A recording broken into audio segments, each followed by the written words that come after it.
আন্তর্জাতিক অপরাধ ট্রাইব্যুনালের নির্দেশ মোতাবেক জুলাই-আগস্ট হত্যাকাণ্ডের আসামি শেখ হাসিনা ও আসাদুজ্জামান খান কামালকে আগামী ২৪ জুনের মধ্যে ট্রাইব্যুনালে হাজির হবার বিজ্ঞপ্তি আজ দুটি দৈনিক পত্রিকায় প্রকাশিত হয়েছে। আজ সাংবাদিকদের ব্রিফকালে কথা জানান প্রসিকিউটর গাজী এম.এইচ. তামিম।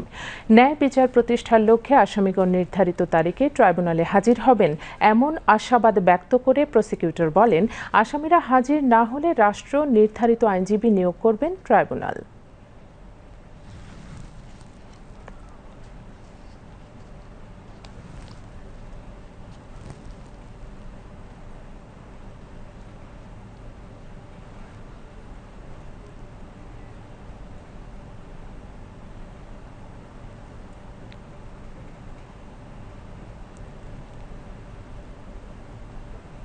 এই দুজনকে ট্রাইব্যুনালে হাজির হওয়ার জন্য দুটি জাতীয় পত্রিকায় বিজ্ঞপ্তি প্রকাশের নির্দেশনা প্রদান করেছিলেন। সে অনুযায়ী আজকে বাংলাদেশের একটি পত্রিকা, একটি বাংলা এবং একটি ইংরেজি পত্রিকায় ফ্রন্ট পেজে এই দুজন আসামিকে ট্রাইব্যুনালে ২৪ জুনের মধ্যে হাজির হওয়ার জন্য বিজ্ঞপ্তি প্রকাশিত হয়েছে।